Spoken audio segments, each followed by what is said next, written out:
Hi everyone! Today we are going to talk about what makes a good showbird. Oh, that was a nice welcoming treat. So this is my favorite bird. Her name is Pebbles. She is quite a little bit of an old lady. She is around 8 years old, but the reason I took her out is because she just placed grand champion of a whole show, the last show that I went to. I am beyond proud of her. Oh, she's dirty. But I wanted to go over what makes her such a good bird and what judges really like about her.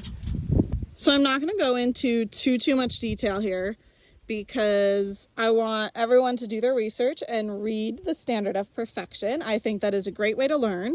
But I'm just going to hit the main keynotes that I specifically look for and I know is bred to the standard and what judges are going to be looking for.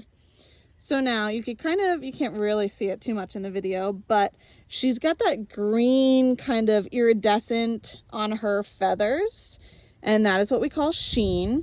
And in blacks especially, you want to look for that. It is very important that they have that. So now let's go over her feet really quickly. So this is kind of hard to do as one person videotaping. However, she's got old lady feet, my bad. So now when I look at her feet, I want there to be 5 toes. I want this toe and the other little toe to be separated.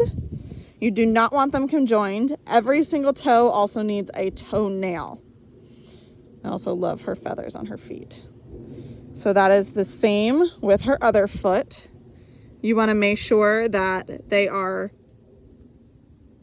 have separate toenails and that they do not connect together. Now going over her wings, she's got her primaries, and her secondaries. So now when you're looking at her wing as a whole, you want there to be no gaps, no spaces. You want every single one of those primary feathers to be there. And then when she tucks her wing, see how it just looks like a perfect swoosh? That's exactly what you want.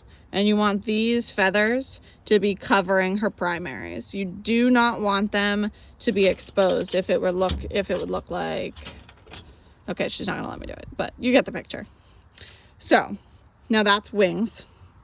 That's really important because a lot of the times they have fairy wings or they have holes in their wings where some primary feathers don't grow. So that's a big thing. And wings are really hard to breed for, in my experience.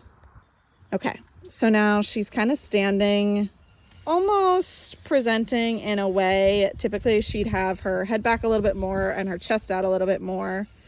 I look for that arch right there. A lot of the times breeders call it the upside down V. So, or not V, triangle, if I could talk. So it goes from the bottom of her beak to the top of her tail and then down to where her feet should connect. Now she's not standing exactly the way I'd like her to be. She's kind of standing a bit forward. I think her legs honestly are a bit forward. But typically what that means is you want the legs to be in the center of their body. So about here. I don't know necessarily how anymore. I think some judges are more particular than others, but if you're breeding to the standard, that is what it says. Her legs are a little bit more forward than I'd like. That was actually something that I bred her for. And her daughters are much better than she is with her leg presentation. But if she stands correctly, her head and her tail presentation is absolutely perfect. She also puffs out her chest really nicely, it shows, which I really like. I'll attach a video of her at the last show we were at in the end of this video so you can see how she presents at shows. Sometimes when a bird doesn't want to show, you'll literally get DQ'd. It's called no-show, where the bird just generally isn't happy to be there. And in my experience, if a judge can't get a bird to stand up or present or walk around or generally look like it wants to be there, if it goes in the cage and the bird freaks out, they'll typically mark that as a no-show. That's shows I go to. Everyone has different experiences with their birds, their breeding, their shows, the judges. They have a different interpretation of the standards sometimes, what have you. this is my interpretation, my birds, and how I show and how I pick to show. So now if you're a master breeder or you've been exhibiting poultry for a super long time and you don't have silkies and you think that I'm completely wrong, that's fine. This is just how I do it. I'm just sharing my knowledge with you guys. Take it with a grain of rice if you want, or a grain of salt, I think is the expression. But that's just how I do it.